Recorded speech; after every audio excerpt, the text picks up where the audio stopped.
पात्रा चाल घोटाला मामले में शिवसेना सांसद संजय राउत की मुश्किलें बढ़ती जा रही हैं।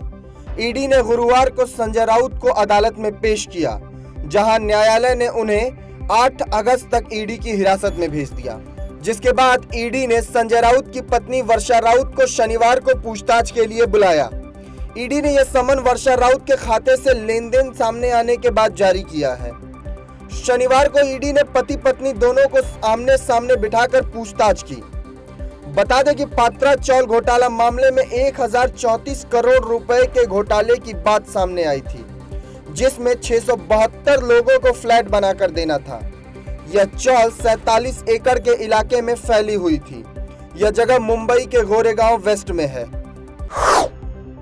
सोमवार को लोकसभा और मंगलवार को राज्यसभा में महंगाई पर करीब 6 घंटे की लगातार चर्चा हुई। दोनों सदनों में बहस के दौरान विपक्ष ने सरकार को बढ़ती महंगाई के लिए जिम्मेदार ठहराया।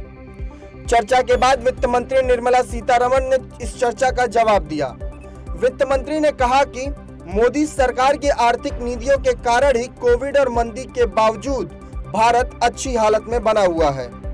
उन्होंने आगे कहा कि वैश्विक मंदी के इस दौर में जहां कई देश मंदी की चपेट में आ चुके हैं और कई देश मंदी की चपेट में आने वाले हैं, वहां भारत इस मंदी की पहुंच से दूर है। रुपया अपेक्षाकृत काफी स्वस्थ और अच्छी हालत में है।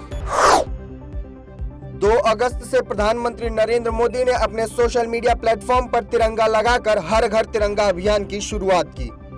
देशवासी भी सोशल मीडिया पर तिरंगे की प्रोफाइल पिक्चर लगाकर इस अभियान में जोरदार समर्थन दे रहे हैं।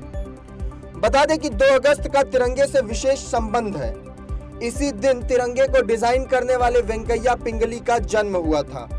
इसलिए 2 अगस्त से 15 अगस्त तक हर घर तिरंगा अभियान चलाया जा रहा है। इस दौरान प्रधानमंत्री ने पिंगली वेंकैया को श्रद्धांजलि देते हुए कहा कि हमारा देश तिरंगा देने के उनके प्रयासों के लिए उनका सदैव रेडी रहेगा।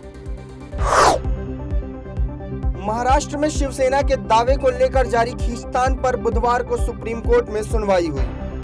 इस मामले में कोर्ट ने चुनाव आयोग से कहा कि वह एकनाथ शिंदे गुट की इस याचिका पर फिलहाल कोई फैसला न करे कि उसे असली शिवसेना माना जाए और उसे पार्टी का चुनाव चिन्ह दिया जाए। मुख्य न्यायाधीश NV रमना की अध्यक्षता वाली पीठ ने कहा कि वह महाराष्ट्र के हालिया राजनीतिक संकट से जुड़े मामलों को संविधान पीठ को भेजने पर सोमवार तक फैसला करेगी। गौरतलब है कि पूर्व मुख्यमंत्री उद्धव ठाकरे और वर्तमान मुख्यमंत्री एकनाथ शिंदे के बीच शिवसेना पर हक को लेकर कानूनी लड़ाई चल रही है। अलकायदा का सरगना अयमान अल जवाहिरी अफगानिस्तान के काबुल में एक मिसाइल हमले में मारा गया। अमेरिका की CIA ने एक विशेष ऑपरेशन में अल जवाहिरी को उसके घर की बालकनी में मार गिराया।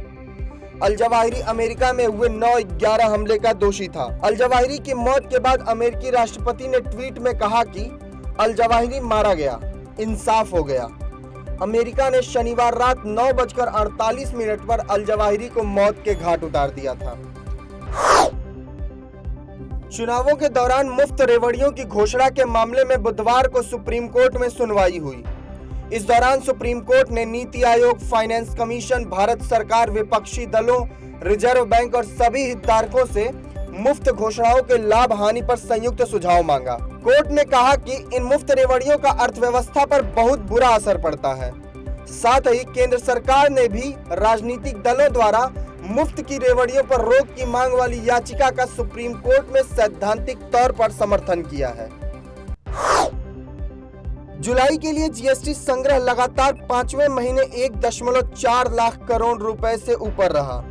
जुलाई 2022 के महीने में ग्रॉस जीएसटी रेवेन्यू 1,48,995 करोड़ किया गया, जो गुड्स और सर्विस टैक्स की शुरुआत के बाद से अब तक का दूसरा सबसे बड़ा संग्रह है। सरकार द्वारा सोमवार को जारी आंकड़ों के अनुसार जुलाई के रेवेन्यू का आंकड़ा पिछले साल के इसी महीने के 1,16,393 करोड़ रुपए के रेवेन्यू से 28% अधिक है। इस संबंध में वित्त मंत्रालय ने जानकारी दी। भारत की स्वतंत्रता के 75 साल पूरे होने पर पूरा देश आजादी का अमृत महोत्सव मना रहा है। आजादी के अमृत महोत्सव में भारत की ओर से रचे गए कीर्तिमान का गुणगान हो रहा है। इसी क्रम में अब इसरो की ओर से आकाश में इतिहास लिखने की तैयारी की जा रही है। इसरो SSLV के जरिए आजादी सेट सैटेलाइट लॉन्च करने जा रहा है। इस सैटेलाइट की खास बात यह है कि इसे 750 स्कूली छात्राओं ने बनाया है। सऊदी अरब की राजधानी रियाद के दक्षिण पश्चिम इलाके की अल्फा की साइट पर एक 8000 साल पुराने मंदिर की खोज हुई। इस मंदिर का नाम रॉक कट मंदिर बताया जा रहा है, जो माउंट तुवाइक के किनारे पर स्थित है, जिसे अब अल्फा के नाम से जाना जाता है। साथ ही खुदाई में एक ऐसा शिलालेख मिला है जिसे अल्फा के एक देवता कहल के होने की पुष्टि होती है। इसके साथ ही मंदिर में एक यज्ञ वेदी के साथ साथ ऐसे अवशेष मिले हैं जिन पर देवी देवताओं के चित्र उकेरे गए हैं। इस खोज में यह स्पष्ट हुआ कि एक समय में यहाँ हिंदू सभ्यता का अस्तित्व रहा है। पुरातत्वविदों ने मिस्र की राजधानी काहिरा के दक्षिण में 4500 साल पुराने एक सूर्य मंदिर की खोज की है। यह सूर्य मंदिर अबू सीर में राजा नुसेरे के मंदिर के नीचे मिला है। मिस्र के पुरावशिष्ट और पर्यटन मंत्रालय ने इस नई खोज के बारे में जानकारी दी।